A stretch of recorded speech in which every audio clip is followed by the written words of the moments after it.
100 yen lang pala itong mga ganito. Kapag bibiling ko to sa supermarket ay nasa mga 300 to 400 yen to. Masarap ang mga kamote sa Japan kasi matatamis. Meron pa dito sa ilalim pero mukhang gabi siya, kaya lang hindi ako sure. Pero bumili na rin ako. 500 plus lang yung pera ko rito. At dahil walang suklian dito, 5 lang yung mabibili ko. 5 100 yen. Kapag nakapag-decide ka ng bibilin mo, ihulog mo lang dyan yung pera. Mga ganito usually una-unahan lang talaga. Mga ganyan. Kaya kapag nauna ka, swerte. Ito yung mga bibilhin natin. White na kamote. Tapos dalawa nito pero hindi ko sure kung gabi ito. Tapos 2 purple na kamote. 5 ang total ng binili ko. So 500 yen lang yan. Naku, kung sa supermarket yan, lagpas 1,000 na yan. Ganito lang honesty store. Hulog nyo lang yan dyan. Dami oh. Mamaya, pang merienda to. Sarap. Naku, hindi pala nakita sa camera na hinulog ko yung 500. Pero maniwala na lang kayo, total tumunog naman. Kain na tayo. Ito ang school lunch namin ngayon. O, yung Kyushoku. Isa to sa mga paborito kong soup kasi kompleto yung sahog niya. Ang main dish ay itlog, isda at green peas. Halo-halo na, tas may gulay at kanin. Kain po tayo. Itadakimasu. Masarap at malinamnam yung lunch ngayon. Pero isa to sa mga pagkain na ang hirap chopstickin, kaya kung may dala kayong kutsara ay mas mabuti. Pagkatapos ng lunch ay madalas ako nagdadala ng apple para gawing dessert. Alam niyo naman siguro yung feeling na para naghanap ka ng matamis pagkatapos mong kumain. Ang sarap ng apple ko ngayon, crunchy, juicy at ang tamis. Nakafocus ako ngayon sa pagpapractice ng business Japanese. Medyo mahirap pero kakayanin ko. Pagkatapos ko mag-grind ay nag-pack na ako pa uwi. Hindi ko alam kung ako lang pero kapag working hours, grabe talaga yung antok ko. Pero kapag 5 minutes na lang bago umuwi, grabe gising na talaga ako. Nilagay ko lang yung mga bag ko at bago umuwi ay dumaan muna ako sa Lemon. Bibili ulit ako ng bagong cord kasi nagkakandawalaan yung mga charger namin. Palagi kong binibili ang mga black color na charger para tumerno doon sa interior ng sasakyan. Pero ngayon, parang gusto ko naman maiba. Gusto kong bumili ng pastel na color at ito yung napili ko. Kung bakit yan, wala lang, papampam. Bumili na rin ako ng mga ilang Japanese snacks para ipatikim dun sa lolo't lola ni Mika. Nostalgic itong mga ganitong setup. Parang yung sari-sari store sa atin, nakakatuwa. Namiss ko tuloy bigla yung mga street food sa Pinas. Alam nyo kasi dito, kailangan nahanapin mo pa talaga sila. Pag-uwi ay binaba ko lang itong mga pinamili ko. Gusto kong malaman kung gabi ba talaga yung nabili ko. Kung gabi nga yan, edi okay. Kung hindi ay sayang naman. Ma, gabi po ba to? Ha? Gabi to?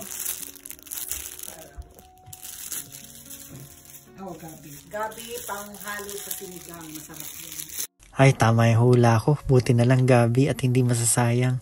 Ito naman ang pangalawang honesty store for today. Tindahan ito ng mga damit, jewelry, sapatos, iba-iba. Tiwala lang talaga ang puhunan mo sa mga ganito. Na-imagine nyo ba kung magta-thrive yung mga ganitong business sa Pinas? Sana one day maging possible din to sa Pilipinas. Mukhang masaya naman ang lola ni Mika sa mga na-shopping niya. Nawawala talaga stress ko kapag nakikita ko si Mika. Gumabi na ng onte kaya nag-dinner na rin kami ng maaga. Gasto pala ang pangalan nitong kainan na to. Sa tablet ka order, may English version kaya napakadali. Ang drink bar nila rito ay unlimited. Pwede ka uminom hanggat gusto mo at iba-iba ang meron. May juice, may soft drinks, may tea, hot and cold na yon. Ikaw na mamimili at meron ding ice. Bibilib ka talaga rito kasi ang server nila ay mga robot. Nakaka-amaze sila tignan. Pero sa kabila ng amazement, medyo nakakatakot din no. Dahan-dahan na napapalitan yung mga tao ng mga robot. Na-imagine nyo ba kung ano mangyayari in the future? Alam nyo lahat ng ginagawa ko sa trabaho ko sa pagtuturo ng English sa school, lahat yun ay kayang gawin ng AI. Pero anyway, huwag natin isipin yun dahil may stress lang tayo. Sabi nga sa kanta ay, que sera, whatever will be, will be. Bahala na kung ano mangyari ay mangyari. Sa ngayon, ang mabuting gawin ay mag-enjoy ng dinner. Kain po tayo. Garlic chicken na naman ang order ko. Alam niyo naman ako, paborito ko talaga yan. Yung misis ko naman ang in-order ay steak with bitter sauce. Bagong menu nila ito. Very healthy ang lolo't lola ni Mika ngayon kasi puro gulay yung in-order nila. Kain po tayo. Itadakimasu. Sa binubuo namin pamilya, ang goal namin ay kumain ng sabay-sabay. Ang sarap kaya magkwentuhan habang kumakain. Pakinggan niyo tong kwento ng misis kung nag-CR siya. Tapos, dalawang cubicle. Pagkapasok ko sa isang cubicle, is isasarado ko na sabi, teen. Tapos, dalawang beses ko sinabi, ma, ano ma. Tapos, tininan ko yung kabilang cubicle, tapos walang sumunod na isa, kahit sa labas. Akala ko si mama yung tumawag sa akin, walang tao sa loob, pero may tumawag sa akin ng teen. Akala mo lang yun?